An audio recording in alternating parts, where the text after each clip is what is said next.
नमस्कार प्यारे विद्यार्थियों, डीजे सर क्लासेस के इस ऑनलाइन यूट्यूब चैनल पे आपका फिर से स्वागत और अभिनंदन है। मैं आपको हिंदी पढ़ा रही हूँ और हिंदी में भी हमारी चल रही है संधि। और संधि आप जानते हो कितना ही महत्वपूर्ण प्रकरण है। जो संधि में भी आपका प्रकरण चल रहा है वो विसर्ग संधि चल रहा है। विसर्ग संधि तो है ही, ये आपकी शुद्धिकरण का भी कार्य करती है। तो हम चल रहे हैं अपने संधि पर और संधि का भी ये चल रहा है आपका नियम नंबर 11। दस्तक में नियम करवा चुकी हूँ। इससे जिसने भी मेरे नियम आप पिछली क्लास से नहीं देखे वो आई बटन पे क्लिक कीजिए, वहाँ आपको मेरे सभी पिछले वीडियोस मिल जाएंगे। तो हमारी चलिए आप विसर्ग संधि यानी आखिरी नियम चला है, नियम नंबर 11, यानी ये विसर्ग संधि आज समाप्ति की ओर है। तो विसर्ग संधि में हम पढ़ेंगे आपके नियम नंबर 11। नियम नंबर 11 है दंत वर्ण संबंधी। दंत वर्ण यानी सा, ता और था। स, ता और था क्या है? दंत वर्ण होते हैं। यानी जुब्वा हमारी जहाँ दांतों को स्पर्श करती है, आप खुद ही उच्चारण करके देखिए, स, त और था।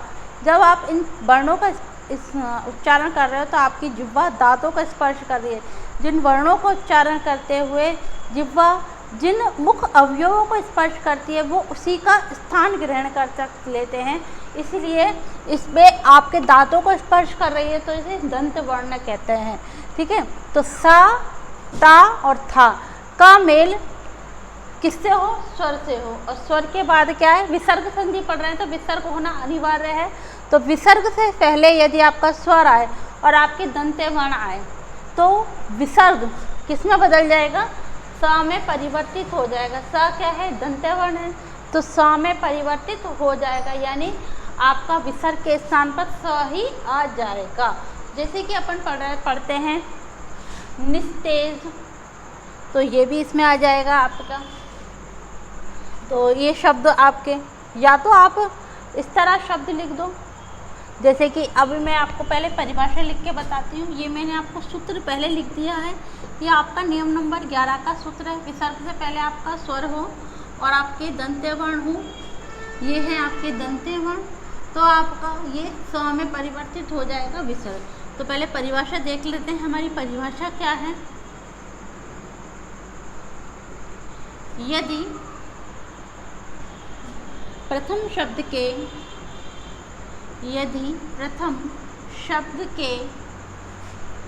अंतिम वर्ण की ध्वनि, प्रथम शब्द के अंतिम वर्ण की ध्वनि, प्रथम शब्द के अंतिम वर्ण की ध्वनि में विसर्ग से पहले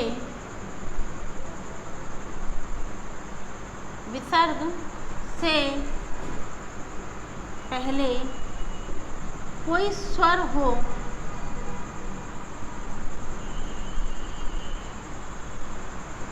विसर्ग से पहले कोई स्वर हो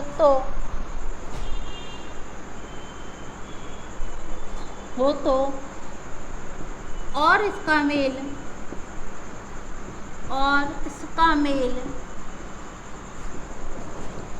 दंत्य वर्ण,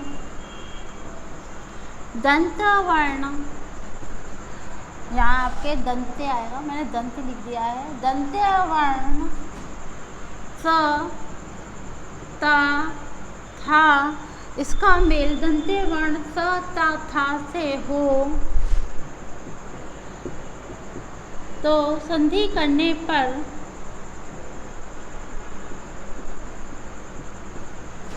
विसर्ग स में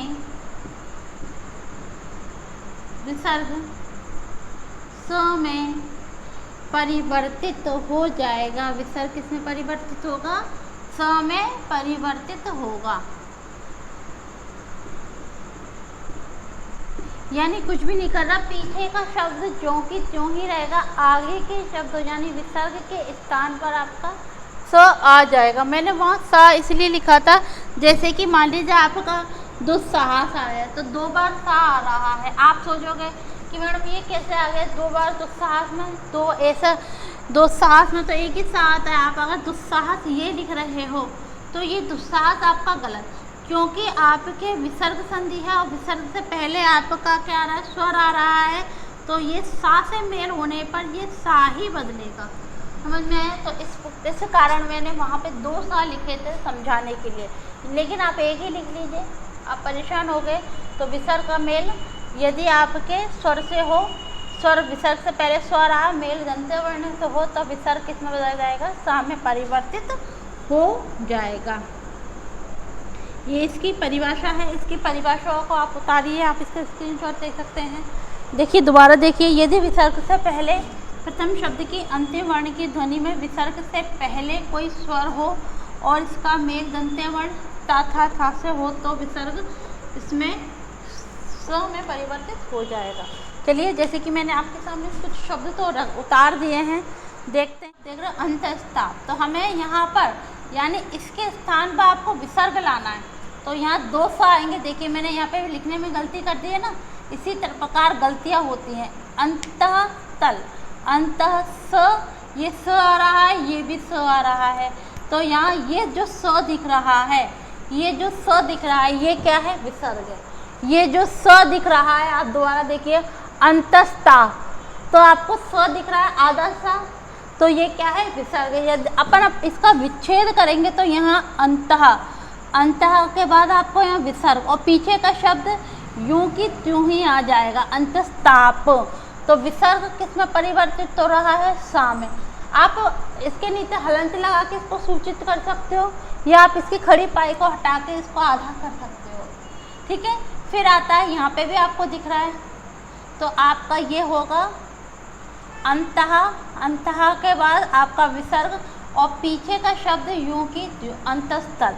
फिर आता है प्रातः स्मरण। अब प्रातः आपको पता है, प्रातः में हमेशा ही विसर्ग लग रहा है, सा आप देख रहे हो, यानी ये विसर्ग है। प्रातः, प्रातः स्मरण, प्रातः स्मरण, यानी 2 बार सा दिख रहे हैं। कितनी बार हम सोचते हैं गलती से लग गया, गलती से छप गया, या मिसप्रिंट हो गया। ये गलती नहीं है, मिसप्रिंट नहीं है, ये आपके संधि के नियम चल रहे हैं और आपकी शुद्धिकरण का काम कर रही है। दुस्साहस, दु, दु स्वर से पहले विसर्ग से पहले साहस, तो दुस्साहस में भी आपको दिखते होंगे 2 सा है, ये विसर्ग है। अगर आप दुस्साहस ये लिख रहे हो तो ये गलत दुस्साहस, मैं रेड पेन से लिख देती हूँ गलत दुस्साहस को। अगर आप दुस्साहस ये लिख रहे हो तो ये आपका बिल्कुल गलत दुस्साहस है। शुद्ध दुस्साहस में आपके 2 सा ही लगेंगे। पीछे वाला साहस तो यूं की त्यों ही आएगा, आगे वाला आपका विसर्ग का कार्य कर रहा है, तो आपका ये क्या है? विसर्ग का कार्य कर रहा है सा। फिर आएगी दुस्संधि। दु यानी होता है बुरा, बुरा, दु यानी होता है बुरा, तो दुस्संधि यानी बुरे भाव, बुरे भाव से की गई संधि, विसर्ग। विसर्ग के बाद आपका आएगा संधि, दुस्संधि। आपके ये गया सा, सा में परिवर्तित हो, हलंत लगा। अगर आप दुस्संधि ये लिख रहे हो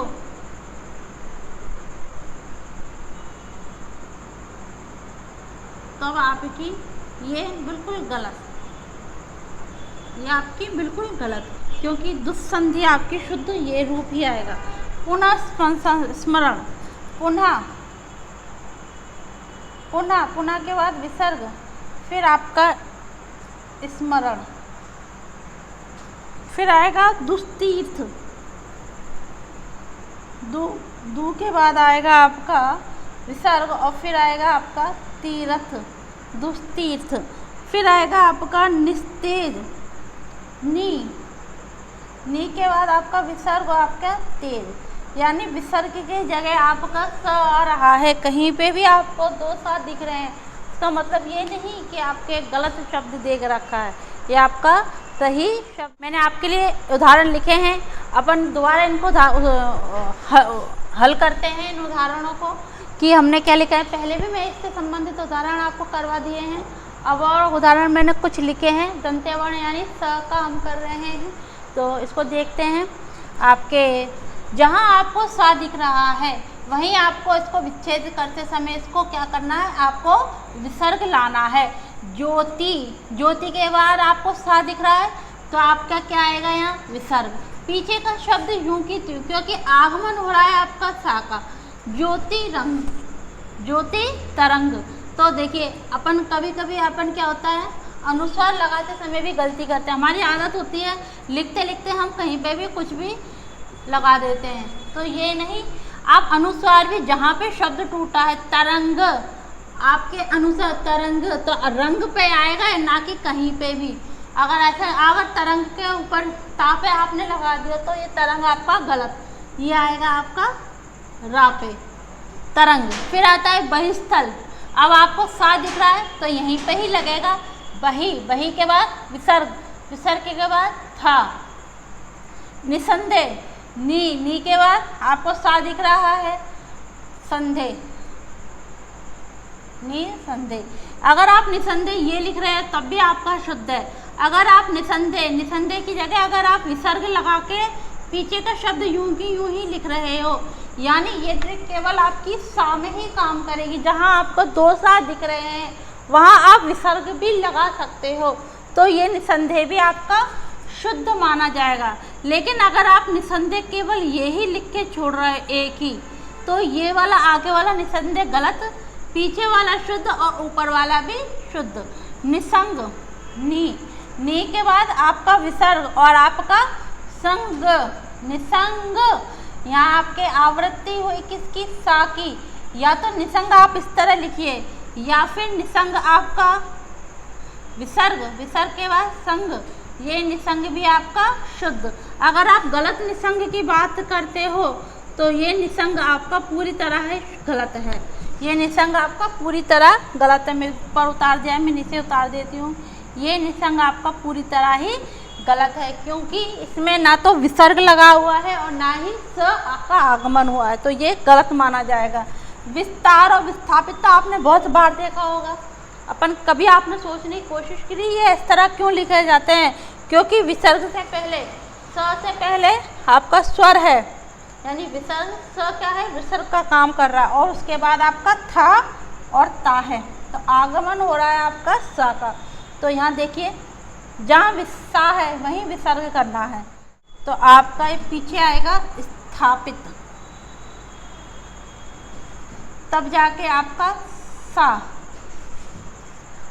विस्थापित, यानी दो सा आधे हैं, दो सा आधे हैं।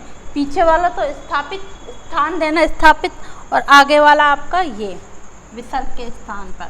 फिर आएगा विस्तार, वी के बाद विसर्ग से पहले आपका वी, फिर आपका आएगा तार, विस्तार, ये बदला आपका साम। निसंतान, नी, नी के बाद आपका विसर्ग, विसर्ग के बाद आपका संतान, निसंतान। या तो आप निसंतान इस तरह लिख दो, या फिर अगर आप निसंतान, मैंने बोला दो सा हैं, तो आप विसर्ग के सा के स्थान पर आप विसर्ग भी लगा सकते हो, निसंतान। ये निसंतान भी सही है, ये निसंतान भी सही है। अगर आप गलत निसंतान लिखते हो तो मैं आपको लिख देती हूँ यहाँ निसंतान। अगर आप इस तरह लिख रहे हो तो ये बिल्कुल निसंतान आपका गलत माना जाएगा, ये वाला निसंतान आपका बिल्कुल गलत। शुद्ध निसंतान एक तो आपका दो सा, पीछे वाला सा तो क्योंकि तो विसर्ग की जगह आगमन हो रहा है, सा का हालंत युक्त है, खड़ी पाई को हटा दोगे आधा सूचित करेगा निसंतान। या आपके ये नमस्ते, नमः, नमः के बाद आपके ते, विसर्ग के स्थान पर सा का आगमन तो नमस्ते। निसंकोच, नी, नी के बाद आपका संकोच, नी के बाद आपका संकोच, तो आगमन किसका हो रहा है, आपका सा का आगमन हो रहा है, सा का दंत्य वर्ण, सा क्या है दंत्य वर्ण, तो सा का आगमन। निसंकोच अगर आप ये लिख रहे हो तो भी शुद्ध, या फिर आप निसंकोच विसर्ग युक्त लिख रहे हो यानी यूं के त्यों ही लिख रहे हो तब भी आपका शुद्ध। अगर आप निसंकोच ये लिखोगे निसंकोच, तो ये आपका निसंकोच पूरी तरह गलत। ये दोनों शब्द आपके सही, दो सा, पीछे वाला संकोच, आगे वाला सा विसर्ग युक्त, तब भी आपका शुद्ध। दुस्सह, दू, दू के बाद विसर्ग, फिर आपका सह, दुस्सह, यह आगमन हुआ आपका सा का। फिर आएगा निस्सहाय, नी, नी के बाद आपका विसर्ग, फिर आपका आएगा सहाय, निस्सहाय। फिर आएगा मनस्ताप, मना, मना के बाद आपका आएगा संताप। आगमन हुआ साका, आगमन हुआ साका, तो आपके निस्सहाय, और निस्सहाय आपका, ये निस्सहाय भी आपका शुद्ध माना जाएगा, निस्सहाय। और आपका ये मनस्सहाय भी आपका शुद्ध माना जाएगा, विसर्ग युक्त। कहीं भी इनके नंबर नहीं कटेंगे, ये दोनों ही सही हैं। अगर आप निस्सहाय ये लिख रहे हो, देखिए मैं आपको ब्लू पेन से लिख के बता देती हूँ जो गलत शब्द है। अगर आप निस्सहाय ये लिखोगे तो आपका ये निस्सहाय गलत, शुद्ध दोनों निस्सहाय, ब्लैक वाला और रेड वाला दोनों सही। मनस्ताप आप इस तरह लिखोगे, मैं यहाँ लिखती हूँ मनस्ताप, तो आपका ये गलत, मनस्ताप। बहुत नीचे हो गया तो लिखने में परेशानी हो रही है। मनस्ताप ये आपका पूरी तरह गलत, तो दोनों सही क्या है, काला और आपका लाल। तो ये हुई आपकी, दोबारा समझते हैं। जहाँ पे भी आपको सा दिखता है, जहाँ सा दिख रहा है, विच्छेद करते समय आपको स का आगमन करना है, पीछे का शब्द यूं की त्यों ही संधि में मिलेगा। जिन शब्दों में आपको 2 बार सा दिख रहा है, जैसे निसंग, निसंतान, वहाँ आप स के स्थान पर विसर्ग को भी सूचित कर सकते हो, वो आपका गलत नहीं माना जाएगा। लेकिन आप ना तो विसर्ग सूचित कर रहे हो, ना ही आप सा का आगमन कर रहे हो, शब्द को यूं के तो मेल का आप करके जोड़ रहे हो, बस आपको क्या करना है, संधि करना है, तो वो आपका गलत माना जाएगा।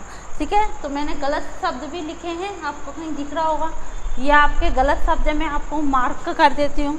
देखिए ये आपका गलत है, ये आपका गलत है निसंदेह, जो मैंने यहाँ पे भी लिखा है, इसको मैं अलग से लिख देती हूँ निसंदेह। तो मैंने निसंदेह, अगर आप निसंदेह इस तरह लिखोगे, ना तो आप विसर्ग लेके आ रहे हो और ना ही आप सा लेके आ रहे हो, तो ये निसंदेह आपका गलत। निसंग भी आपका गलत है, अगर आप ना तो विसर्ग ला रहे हो और ना ही आप सा का आगमन कर रहे हो, तो ये निसंग भी आपका गलत। जो गलत हैं वो आपके ब्लू पेन से मैंने सूचित करे हैं। और ये निसंतान, ये निसंतान आपका मैंने नीचे लिखा है, इसको भी मैं ऊपर लिख देती हूँ, निसंतान। ये निसंतान भी आपका गलत ही माना जाएगा। तो जो सही है, ये सही है, ये सही है, जो है वो आपके इसी तरह आएंगे। यानी आपके संधियाँ हमारे शुद्धि संधि का काम तो करती ही हैं, बस आपके शुद्धिकरण का कार्य भी करती हैं। तो ये आपकी हुई नियम नंबर 11 विसर्ग संधि का। तो ये आपकी विसर्ग संधि यहाँ समाप्त हो गई है। और कोई एक आध नियम रह भी गया होगा तो मैं उसको करवा दूँगी आने वाली क्लासों में। यानी मेरी आपकी संधियाँ यहाँ समाप्त हो चुकी हैं। संधियाँ मैंने शुरुआत से पढ़ाई थी, यानी परिभाषा से लेकर उसके उपभेद, स्वर संधि के मैंने कराए थे आपके लिए, 3 उपभेद कराए थे आपके, स्वर संधि, व्यंजन संधि और विसर्ग संधि। स्वर संधि के मैंने 5 उपभेद कराए थे, दीर्घ, गुण, यण, अयादि और आपके वृद्धि। फिर हम चले थे व्यंजन संधियों की तरफ। व्यंजन का मेल यदि व्यंजन से होगा, या व्यंजन स्वर का मेल व्यंजन से होगा, या व्यंजन का मेल स्वर से होगा, जो परिवर्तन जब विकार उत्पन्न होगा वह व्यंजन के रूप में ही होगा, व्यंजन के रूप में ही होगा। यानी आपके व्यंजन ही आना चाहिए परिवर्तन होने पे। लेकिन स्वर में क्या था, मेल या परिवर्तन होगा हमारे स्वर के रूप में ही होगा, यानी 11 स्वरों के रूप में ही होगा। तो वो हमने वहाँ पढ़ लिया था। यानी मैंने व्यंजन संधि के आपके 16 नियम कराए थे। और विसर्ग संधि का कराया था, यानी विसर्ग का मेल यदि स्वर या विसर्ग का मेल आपका व्यंजन से होगा, तो जो परिवर्तन या विकार होगा वो विसर्ग के रूप में होगा, या विसर्ग संधि कहेंगे उसे। तो विसर्ग संधि महत्वपूर्णता क्या है इनकी, व्यंजन की और विसर्ग की, ये आपकी शुद्धिकरण। यानी हम शब्दों को जो देखते हैं इस प्रकार नहीं होते, कितनी बार हम सोचते हैं गलत लिख दिया होगा, गलत है, तो ये गलत न होकर शुद्धिकरण का कार्य करती हैं संधियाँ। तो संधि खुद का नियम तो पालन करती है, संधि का रूप यानी परिवर्तन या विकार, इसके अलावा क्या करती है, शुद्धिकरण का। तो मैंने आपके नियम आपके 11 यहाँ तक करवा दिए हैं। विसर्ग संधि मेरी समाप्त हो गई है। चलिए आज के लिए इतना ही। आज के लिए बहुत धन्यवाद। और जिन्होंने भी मेरी पिछली क्लासें नहीं देखी है वो आई बटन पे क्लिक कीजिए, वहाँ आपको मेरी संधि की समस्त क्लासें दिख जाएंगी। और आपको यूट्यूब पे मेरी सभी क्लासें आपको यूट्यूब पे मेरी सभी क्लासेस देखने को मिलेंगी। और अगर आप ऐड फ्री क्लासेस चाहते हैं तो आप डीजे सर क्लासेस के ऐप पे जाइए, वहाँ पे आपको मेरी सभी क्लासेस ऐड फ्री मिल जाएंगी। यूट्यूब पे आपको ऐड मिलेंगे जो आपको परेशान करेंगे। ऐड फ्री देखते हो तो आप डीजे सर क्लासेस के ऐप पे जाइए। आज के लिए इतना ही। आज के लिए धन्यवाद।